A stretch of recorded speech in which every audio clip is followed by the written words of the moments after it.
हाँ। रोहन अचानक आग की लपटों में घिर गया। वह बुरी तरह चिल्लाया, क्योंकि उसके बुरी तरह घायल शरीर के कारण उसके लिए अपने शरीर की रक्षा के लिए आध्यात्मिक ऊर्जा का उपयोग करना असंभव था। वह केवल आग की लपटों को सह सकता था। उसने पागलों की तरह संघर्ष किया, लेकिन उसका गला राघव ने पकड़ लिया और इसलिए वह सिर्फ आग की लपटों के बीच ही रह सका। आखिरकार उसे डर लगने लगा। अब उसे एहसास हुआ कि जिस क्षण उसने राघव का अपमान किया था, उसी क्षण राघव ने उसे छोड़ने का कोई इरादा नहीं छोड़ा था। राघव ने उस समय ही उसे मारने का फैसला कर लिया था। यह हास्यास्पद था कि उसने तब लगातार राघव को उकसाया था, यह कहते हुए कि वह उसे मारने की हिम्मत नहीं करता। राघव के शब्द पूरी तरह से सही थे। प्रसिद्ध और शक्तिशाली रोहन राघव से हारना स्वीकार करने में असमर्थ था, और इसलिए चूंकि वह उसे हरा नहीं सकता था, इसलिए उसने उसे गुस्सा दिलाने के लिए एक तरकीब निकाली। इस प्रकार उसने राघव का अपमान करना शुरू कर दिया, यह सोचकर कि मठ के नियमों के चलते वह उसका कुछ नहीं कर सकता। चाहे वह दांव हृदय कुछ भी हो, राघव ने उसे बहुत ज्यादा आंका था। वह अभी भी उस स्तर तक नहीं पहुंचा था जहां उसे इसके बारे में पता था। रुको, मैं हार मानता हूं, जल्दी से रुको, रोहन डरकर चिल्लाया। ऐसा इसलिए था क्योंकि वह यह देखकर भयभीत था कि उसे पहले ही जलाकर काला कर दिया गया था। बस एक पल में वह वास्तव में जिंदा जला दिया जाएगा। राघव अपनी पूरी ज्वाला शक्ति नहीं छोड़ रहा था। वह कोई संत नहीं था जो किसी को भी माफ कर दे। वह उन लोगों को कभी माफ नहीं करेगा जिन्होंने उसके माता पिता का अपमान किया। हालांकि उसका चेहरा शांत था, लेकिन उसका दिल गुस्से से भरा हुआ था। यह बात खास तौर पर उसकी मां के मामले में सच थी। वह उसके विपरीत तराजू की थी। अगर कोई उसे छूने की हिम्मत करता तो वह निश्चित रूप से मर जाता, और इसलिए राघव अपनी सबसे कमजोर लौ का इस्तेमाल रोहन को भूनने के लिए कर रहा था। ऐसा इसलिए ताकि सभी को चेतावनी दी जा सके कि वे उसकी वर्जनाओं को न छुए। राघव, रुक जाओ, उसे मारना तुम्हारे लिए उचित नहीं है। माधव खुद को रोक नहीं पाई और चिल्ला पड़ी जब उसने देखा कि वह कितना गंभीर और ठंडा था। राघव ने उसकी ओर देखा। हालांकि वह निश्चित रूप से बहुत लंबी चौड़ी बातें बोल रही थी और परेशान करने वाली थी, लेकिन उसका दिल वाकई अच्छा था। धन्यवाद, लेकिन जो लोग मेरी मां का अपमान करते हैं, चाहे वे कोई भी हों, उन्हें मरना ही होगा। राघव के शब्द बहुत दृढ़ थे। राघव, तुम मूर्ख हो। भले ही तुम किसी को मारना चाहते हो, तुम्हें स्थिति को देखना होगा। तुम अपना भविष्य बर्बाद कर रहे हो। क्या तुम मूर्ख हो गए हो? नेहा क्रोधित हो गई। मार्शल आर्टिस्ट में अदम्य दृढ़ संकल्प होना चाहिए, चाहे कितनी भी बाधाएं उनके रास्ते में क्यों ना आए। उन्हें या तो उन पर कदम रखना होगा या उन्हें तोड़कर अलग करना होगा। वे उनसे बच नहीं सकते, अन्यथा वे अपना संकल्प कैसे बनाए रख सकते हैं? कुछ बाधाओं से बचा नहीं जा सकता, और अगर आप उन पर कदम नहीं रख सकते तो आपको उन्हें पूरी तरह से तोड़ देना चाहिए और क्रूरतापूर्वक उन्हें अपने पैरों के नीचे कुचल देना चाहिए। ऐसा कहने के बाद राघव की ज्वाला शक्ति में विस्फोट हो गई। नहीं राघव, मुझे माफ कर दो। मैं तुमसे विनती करता हूं, मुझे माफ कर दो। रोहन ने डरते हुए विनती की। उसने सोचा था कि राघव उसे मारने की हिम्मत नहीं करेगा और इसीलिए उसने ऐसी घिनौनी बातें कही थीं। लेकिन अब जब उसे एहसास हुआ कि वह सच में मौत का सामना कर रहा है, तो वह पूरी तरह से डर गया। माफ करें, आप बहुत देर से आए। अचानक उसकी ज्वाला विस्फोटक रूप से दर्जनों मीटर ऊंची हो गई, जिसकी गर्मी से अंतरिक्ष भी हिलने लगा। फिर लौ पूरी तरह से बुझ गई और दुनिया शांत हो गई। राघव अभी भी अपनी पिछली स्थिति में था, लेकिन रोहन गायब हो गया था। हवा का झोंका आया और उसके हाथ पर बची राख भी उड़ गई। एक पीढ़ी की प्रतिभा इस तरह दुनिया से गायब हो गई।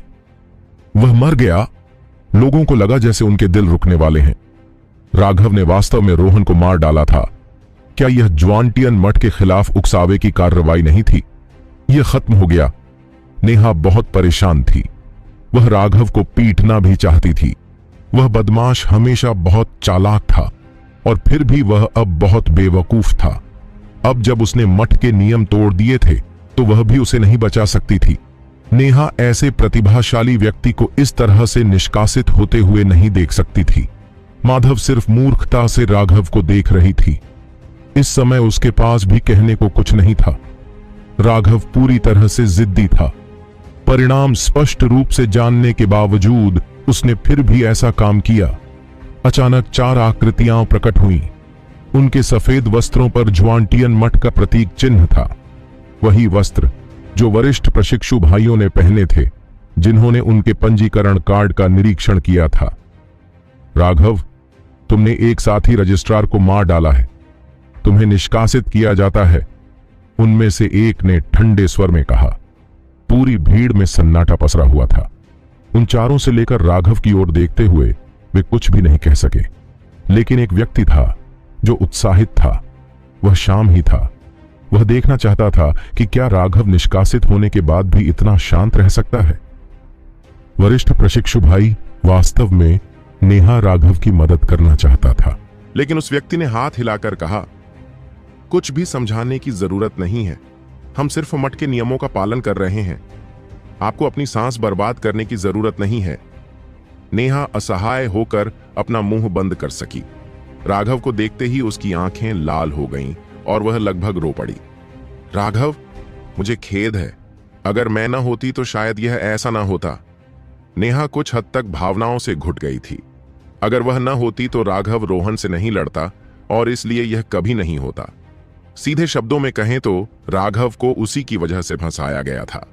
दूसरे शब्दों में यह उसकी गलती थी कि उसने अपनी जिंदगी बर्बाद कर ली। उसे ऐसा महसूस हुआ जैसे कोई चाकू उसके दिल में घुस गया हो। यह तुम्हारी गलती नहीं है, बस मेरी किस्मत खराब थी कि मैं एक पागल आदमी से टकरा गया। राघव ने अपना सिर हिलाया, लेकिन उसके शब्दों से नेहा को और भी बुरा लगा। वह चाहती थी कि राघव उसे शाप दे, शायद इससे उसे इससे बेहतर महसूस हो। चुप रहो, तुमने मठ के नियम तोड़े हैं, इसीलिए तुम इस मुकदमे में भाग लेने का अधिकार खो चुके हो। अपना पंजीकरण कार्ड सौंप दो, तुम भाग सकते हो। कमर पर तलवार रखे चारों में से एक ने अधीरता से भौहें सिकोड़ी। तुम कौन होते हो मुझे चले जाने को कहने वाले? राघव ने घृणा से कहा। राघव की बात सुनकर सभी के होश उड़ गए। राघव क्या सोच रहा था? क्या वह वाकई पागल हो गया था? इन वरिष्ठ प्रशिक्षु भाइयों का विरोध करने की हिम्मत करना क्या उसकी मृत्यु की इच्छा थी? ये वरिष्ठ प्रशिक्षु भाई सभी सच्चे टेंडन ट्रांसफॉर्मेशन विशेषज्ञ थे। उनसे इस तरह बात करते हुए वह वास्तव में जीने से थक गया होगा। उस व्यक्ति के चेहरे पर भाव बदल गए और उसने अपनी आंखें सिकोड़ लीं। धीरे से तलवार की मूठ पर हाथ रखते हुए उसने दुष्टता से कहा, अगर तुम मरना चाहते हो तो मैं तुम्हारी इच्छा पूरी करूंगा। मैं गारंटी देता हूं कि तुम 3 चालों में ही मर जाओगे।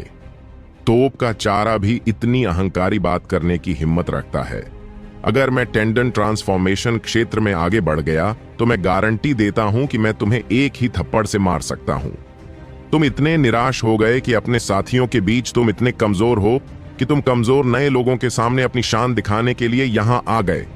क्या तुम कोई उचित स्थान तलाश रहे थे? राघव ने नाक भौं सिकोड़ी। वह व्यक्ति गुस्से से बोला, तुम मौत को बुला रहे हो, बस काफी है। अचानक जो पहला व्यक्ति आया था उसने उस व्यक्ति को रोकने के लिए अपना हाथ हिलाया। राघव से उसने कहा, भले ही तुम में प्रतिभा हो, लेकिन मठ के नियम कोई नहीं बदल सकता, इसलिए कृपया चले जाओ। वह व्यक्ति वास्तव में बहुत पछता रहा था। उसे स्पष्ट रूप से राघव से सहानुभूति थी, इसलिए उसके शब्द अभी भी बहुत विनम्र थे। वरिष्ठ प्रशिक्षु भाई, कनिष्ठ जानना चाहता है कि मैंने कौन सा नियम तोड़ा है। कृपया मुझे बताएं ताकि मैं इसे पूरे दिल से स्वीकार कर सकूं। राघव ने भी उसे वही विनम्रता लौट आई। वरिष्ठ प्रशिक्षु भाई रॉकी, बस उसे जाने दो। ऐसे लंबे चौड़े उपद्रवी से बात करके अपना समय बर्बाद करने की कोई जरूरत नहीं है। वह आदमी जिसकी बात राघव ने काट दी थी, उसने शिकायत की, क्या तुम्हारे मम्मी पापा ने तुम्हें कभी नहीं सिखाया कि दूसरों की बात काटते समय बीच में मत बोलो? क्या तुम्हें नहीं पता कि ऐसा करना असभ्यता है? राघव ने बिना किसी विनम्रता के उसे घूर कर देखा। वह वास्तव में इस आदमी से चिढ़ने लगा था जो लगातार उसे निशाना बना रहा था। वे पिछले वरिष्ठ प्रशिक्षु भाई ज्यादातर बेहद विनम्र थे। उसके जैसा कोई मूर्ख कैसे आ गया? वह व्यक्ति गुस्से में आगे बढ़ने ही वाला था कि उसे बाकी दो लोगों ने पीछे खींच लिया। वरिष्ठ प्रशिक्षु भाई रॉकी ने राघव से कहा, मठ के नियमों के अनुसार परीक्षण क्षेत्र के भीतर परीक्षण ले रहे शिष्य दुर्भावनापूर्ण रूप से किसी की जान नहीं ले सकते, अन्यथा वे परीक्षण में भाग लेने का अधिकार खो देंगे। वरिष्ठ प्रशिक्षु भाई, आपने वास्तव में इसे अच्छी तरह से समझाया। राघव ने अपना अंगूठा उठाया। चाटू चाटना बंद करो। अब जब तुम समझ गए हो तो जल्दी करो और चले जाओ, पहले वाले व्यक्ति ने ठंडे स्वर में कहा। हे भगवान, क्या तुम चुप रहना जानते हो? मैं सच में हैरान हूं। क्या तुम अभी जेल से बाहर आए हो और तुम्हारे अंडकोश में इतना दर्द है कि तुम्हें इस तरह बातचीत में दखल देना पड़ रहा है? ऐसा कहने के बाद राघव को एहसास हुआ कि अन्य वरिष्ठ प्रशिक्षु भाइयों के चेहरे पर अजीब भाव थे। रुको, क्या मैंने सच में सही समझा? तुम सच में जेल से बाहर आए हो? राघव ने अविश्वास से उसकी ओर देखा। कमीने, छोड़ दे, मैं उसे मार डालूंगा। उस व्यक्ति का चेहरा तुरंत पीला पड़ गया और वह गुस्से से चिल्लाया, तुम दोनों जूनियर प्रशिक्षु भाई रोहन को एक अलग क्षेत्र में गश्त करने के लिए ले आओ। यह जगह मेरे लिए छोड़ दो। वरिष्ठ प्रशिक्षु भाई रॉकी ने असहाय होकर आदेश दिया। उन दोनों ने सिर हिलाया और वरिष्ठ प्रशिक्षु भाई रोहन को ले गए। जब उसे अन्य दो लोग खींच कर ले जा रहे थे तो उसने राघव को घूरते हुए कहा कि वह उसका इंतजार करे। एक पल के लिए सभी के चेहरे पर अजीब भाव उभर आए। अपने शक्तिशाली वरिष्ठ प्रशिक्षु भाइयों के प्रति जो श्रद्धा थी वह अब काफी हद तक खत्म हो चुकी थी। जूनियर प्रशिक्षु भाई रोहन का स्वभाव खराब है और उसे बड़ों ने एकांतवास में रहने के लिए मजबूर किया था। वह कल ही बाहर आया है। खैर, वापस विषय पर आते हैं। राघव, तुम्हें जाना चाहिए। उम्मीद है कि तुम मेरे लिए मुश्किल नहीं बनाओगे। यह तुम्हारे लिए अच्छा नहीं होगा। वरिष्ठ प्रशिक्षु भाई रॉकी, मठ के नियमों के अनुसार आप मुझे निष्कासित नहीं कर सकते। राघव ने अपना सिर हिलाया। ओह! वरिष्ठ प्रशिक्षु भाई रॉकी चौंका। जुआनतियान मठ के परीक्षण नियमों के अनुसार तीसरे खंड पंक्ति 7, परीक्षण क्षेत्र के भीतर परीक्षण लेने वाले शिष्य दुर्भावनापूर्ण रूप से अन्य लोगों के जीवन को नहीं ले सकते हैं, अन्यथा वे परीक्षण में भाग लेने का अधिकार खो देंगे।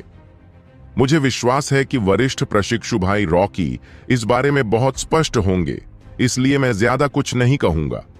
इस खंड में दुर्भावनापूर्ण शब्द का क्या अर्थ है? क्या वरिष्ठ प्रशिक्षु भाई रॉकी इस जूनियर को यह समझा सकते हैं? राघव ने पूछा। यह वरिष्ठ प्रशिक्षु भाई रॉकी एक पल के लिए रुक गया। वह राघव का मतलब समझ गया। यह रोहन ही था जिसने उसे सबसे पहले उकसाया था और दुर्भावनापूर्ण तरीके से उसका अपमान भी किया था। सब कुछ उसकी अपनी गलती थी, इसलिए राघव के पास उसे मारने का औचित्य सिद्ध करने के लिए अपने स्वयं के आधार थे और इसे दुर्भावनापूर्ण हत्या नहीं माना जा सकता था। तुम्हारे पास एक तर्क है, लेकिन मैं इस मामले को नहीं संभाल सकता। मुझे अपने वरिष्ठों को इसकी सूचना देनी होगी और उनसे निर्णय करवाना होगा। वरिष्ठ प्रशिक्षु भाई रॉकी ने हिचकिचाहट दिखाई। यह परिणाम कुछ ऐसा था जिसकी किसी ने उम्मीद नहीं की थी। नेहा की आंखें चमक उठीं। राघव को उसके पिछले चालाक दुष्ट स्वभाव में वापस आते देख वह अंदर से निश्चिंत हो गई। ऐसा लग रहा था कि उसने इस बदमाश को कम आंका था। उसी समय उसने सोचा कि कैसे वह वास्तव में अपने अपराध बोध के कारण रोने लगी थी। राघव की पीठ को देखते हुए उसे शर्म और गुस्सा दोनों महसूस हुआ। आज उसने अपना सम्मान खो दिया था। इसकी रिपोर्ट करने की कोई जरूरत नहीं है। रोहन का इरादा दुष्ट था और इसलिए उसे सिर्फ खुद को ही दोषी मानना चाहिए। राघव समेत किसी और की इसमें कोई गलती नहीं है। मुकदमा जारी रह सकता है। दूर से एक वृद्ध की आवाज गूंजी। उस बूढ़ी आवाज ने सभी को आश्चर्य से पलकें झपकाने पर मजबूर कर दिया। फिर तुरंत ही शोरगुल का तूफान आ गया। वे राघव को ऐसे ही छोड़ रहे हैं? कोई भी इसे समझ नहीं सकता था। हालांकि राघव के पास कुछ हद तक उचित तर्क हो सकता था, लेकिन उसे ऐसे ही कैसे छोड़ दिया जा सकता था? यह उचित नहीं है। शाम के लोगों में से एक ने गुस्से से कहा। जाहिर है वह निराश था कि मठ ने राघव को निष्कासित नहीं किया था। बेवकूफ, क्या वरिष्ठ प्रशिक्षु भाई वाण ने पहले ही नहीं समझाया कि मठ में निष्पक्षता जैसी कोई चीज नहीं है? मठ के ज्यादातर नियम ताकतवर लोगों के पक्ष में हैं। क्या तुमने अपने कान बंद कर लिए और कुछ नहीं सुना? नेहा के गुट से किसी ने तुरंत जवाब दिया। जाहिर है वह व्यक्ति राघव को उनमें से एक मानता था। इससे पहले उनके पास पर्याप्त लोग मौजूद नहीं थे। इसके अलावा शाम के पक्ष में रोहन जैसा शक्तिशाली विशेषज्ञ था जिसने उन्हें दबा दिया था, जिससे उन्हें अंदर से कुछ गुस्सा महसूस हुआ। लेकिन फिर राघव ने सभी को दिखा दिया कि वह अपने आप में एक शक्तिशाली विशेषज्ञ था। उसे तुरंत उनमें से एक के रूप में माना गया। आखिरकार मजबूत हमेशा लोकप्रिय और स्वागत योग्य होते हैं। हालांकि उस व्यक्ति ने जो कहा वह विनम्र नहीं था, लेकिन यह निश्चित रूप से एक तथ्य था कि मठ के नियम ताकतवर लोगों के पक्ष में थे। और जब सभी ने इस बारे में सोचा तो तुरंत उस मामले का समाधान हो गया। अगर वे पूर्ण निष्पक्षता के बारे में बात करना चाहते हैं तो शाम, नेहा और अन्य सभी को उनके जैसा ही व्यवहार करना होगा। राक्षस श्रेणी के प्रतिभाशाली लोगों के रूप में यह उनके लिए उचित नहीं होगा। हां, शिष्य समझ गया। वरिष्ठ प्रशिक्षु भाई रॉकी ने दूर स्थित एक पर्वत शिखर की ओर सम्मानपूर्वक सिर झुकाया। फिर वह राघव की ओर थोड़ा मुस्कुराया। बधाई हो, आप परीक्षण में भाग लेना जारी रख सकते हैं, लेकिन अगली बार ध्यान रखना, नियमों के किनारे पर भटकना रोमांचक हो सकता है, लेकिन एक विफलता अपूरणीय होगी। यह चेतावनी उसने सद्भावना में दी थी। हालांकि राघव तकनीकी रूप से बाहर निकलने में कामयाब रहा था, लेकिन इस तरह का व्यवहार बेहद खतरनाक था। अगर उसे दोषी ठहराया जाता तो वह अपने भविष्य की सारी संभावनाओं को खो देता, और यह निश्चित रूप से इसके लायक नहीं होता। जूनियर भाई वरिष्ठ प्रशिक्षु भाई रॉकी के अनमोल शब्दों को मेरे दिल में उकेर देगा। इस बार जूनियर भाई आवेगपूर्ण था। लोगों को मारना आखिरकार एक निम्न श्रेणी का तरीका है। यह ऐसा कुछ नहीं है जो कोई चतुर व्यक्ति करेगा। राघव के गंभीर शब्दों ने वरिष्ठ प्रशिक्षु भाई रॉकी के चेहरे पर प्रशंसा भरी मुस्कान ला दी।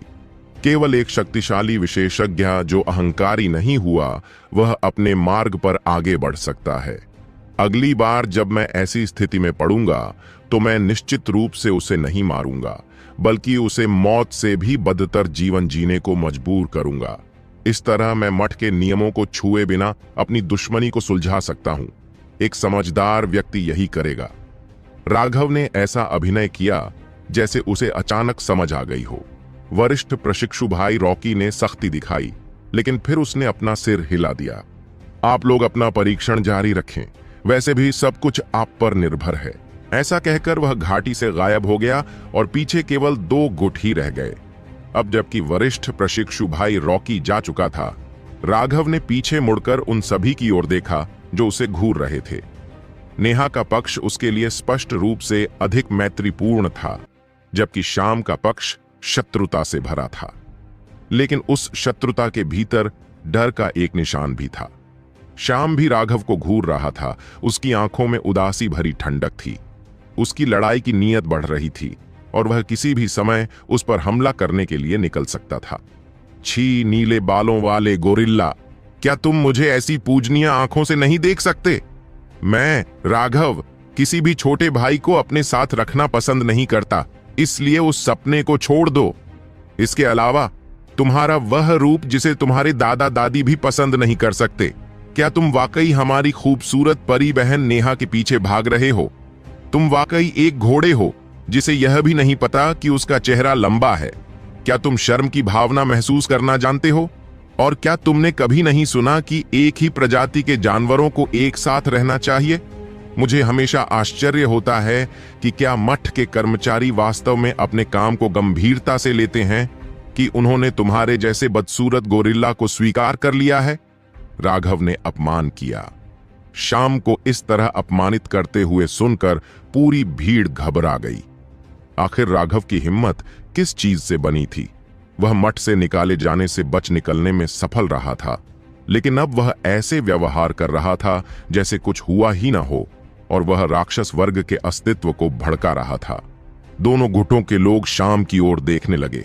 उसका चेहरा क्रोध से काला पड़ गया था। शाम की त्वचा कभी भी पीली नहीं थी, इसलिए उसके काले भाव से सभी ने अचानक देखा कि राघव की दृष्टि वास्तव में सही थी। वर्तमान शाम वास्तव में एक गोरिल्ला की तरह दिखता था। राघव, परेशानी मत खड़ी करो। नेहा वास्तव में पहले से ही अंदर हंस रही थी, लेकिन उसने अभी भी खुद को बाहर से शांत रखा और जल्दी से राघव को डांटा। उसे डर था कि शाम का गुस्सा फूट पड़ेगा। हालांकि राघव ने अभी अभी बहुत बड़ी ताकत दिखाई थी, लेकिन इसका मतलब यह नहीं था कि वह राक्षस श्रेणी के प्रतिभाशाली व्यक्ति के साथ कंधे से कंधा मिलाकर खड़ा हो सकता था। बहन नेहा, तुम्हें मुझे मनाने की जरूरत नहीं है। मैं सिर्फ यह महसूस करने के लिए तुम्हारी जगह ले रहा हूं कि मेरे साथ अन्याय हुआ है।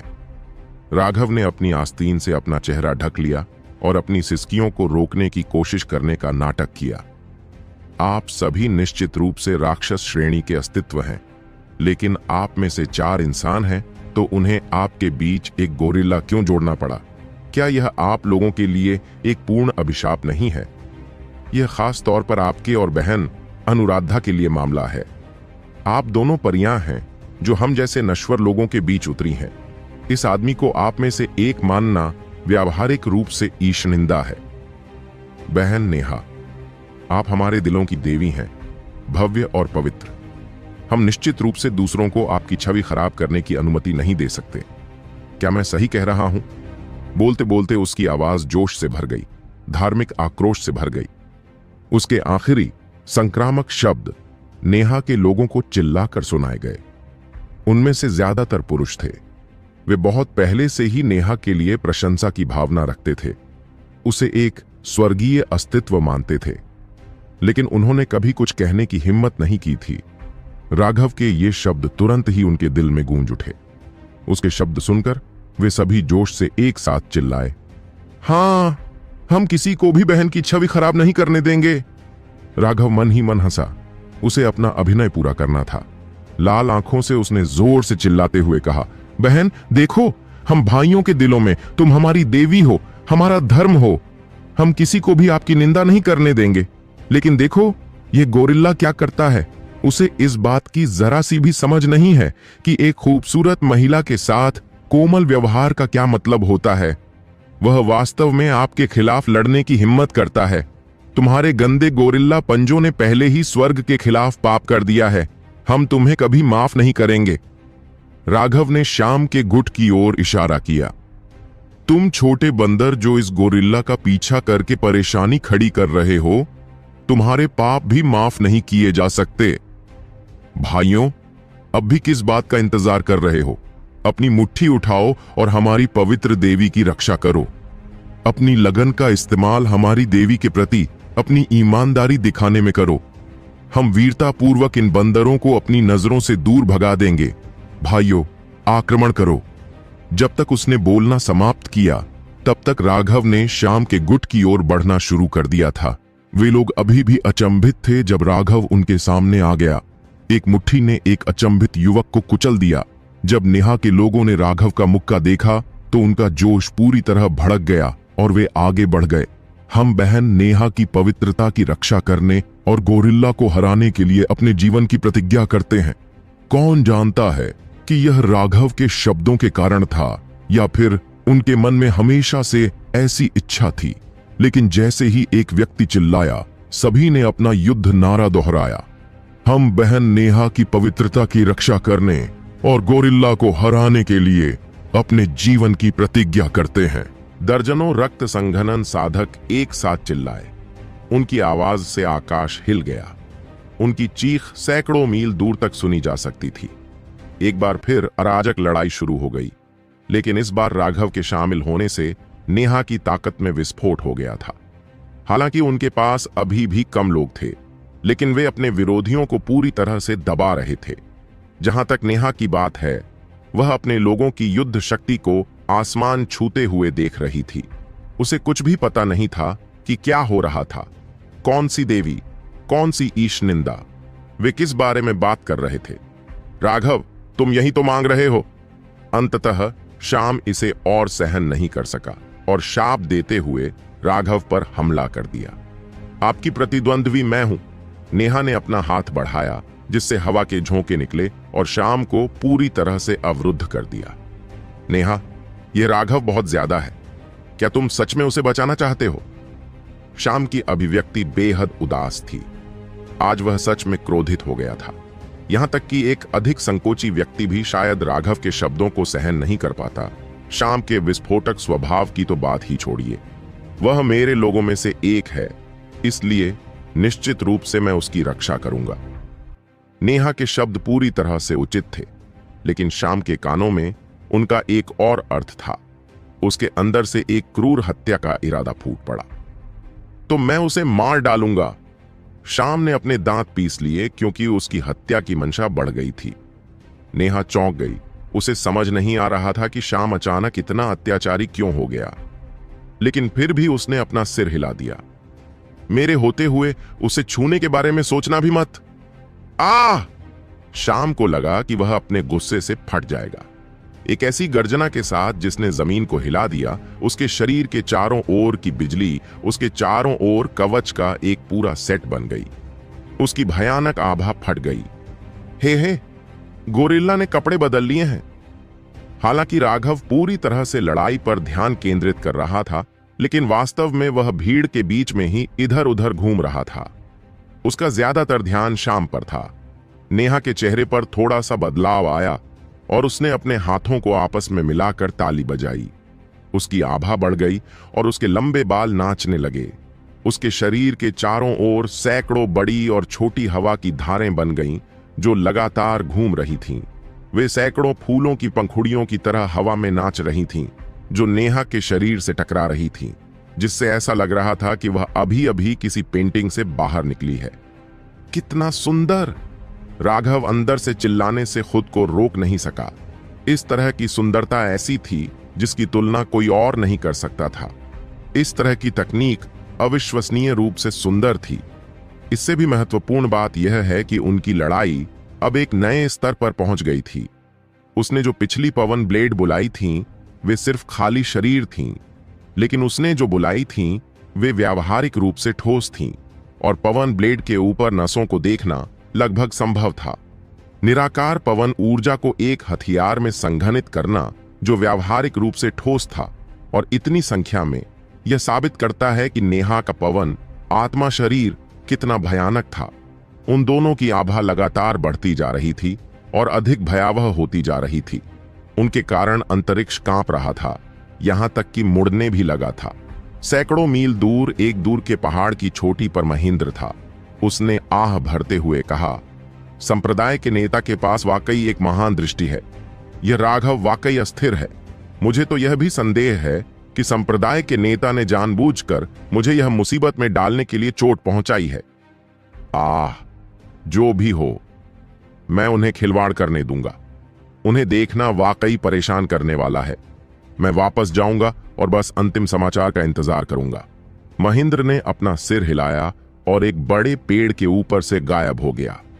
उसके हिलने का एकमात्र संकेत पेड़ का हल्का सा हिलना था। नेहा, मैं तुमसे फिर से पूछता हूं, क्या तुम सच में मुझे रोकने की योजना बना रहे हो? श्याम ने ठंडे स्वर में पूछा। जैसा कि मैंने कहा, मेरे यहां होने के कारण आप उसे कोई नुकसान नहीं पहुंचा सकते। जब उसने उदासीनता से उत्तर दिया तो उसके शरीर के चारों ओर हवा के झोंके उड़ने लगे। तो फिर मुझे तुम्हें नाराज करना पड़ेगा। श्याम दहाड़ा और उसके शरीर से रोशनी फूट पड़ी। जमीन पर पैर पटकते हुए वह नेहा पर टूट पड़ा। श्याम की मुट्ठी बाहर निकली। थंडर फोर्स ने अपनी मुट्ठी को ढक लिया और नेहा की ओर सीटी बजाई। नेहा पूरी तरह से गंभीर थी क्योंकि उसके हाथ में एक लंबी तलवार जैसी हवा निकली हुई थी। एक विस्फोटक धमाके के साथ नेहा की पवन ब्लेड सीधे श्याम के बल से ढह गई, लेकिन श्याम की मुट्ठी आगे बढ़ने से पहले एक क्षण के लिए ही रुकी। नेहा के चेहरे पर तब भी कोई बदलाव नहीं आया जब उसके हाथ की हवा की धार ढह गई। उसके हाथ की एक लहर के साथ उसके चारों ओर की हवा की धारें उसके सामने आ गईं, जिससे हवा की धारों की एक दीवार बन गई। शाम कियान शान की मुट्ठी हवा की ब्लेड वाली दीवार से टकरा गई। वह दीवार कई बार हिली लेकिन टूटी नहीं, बल्कि उसकी मुट्ठी को रोक दिया।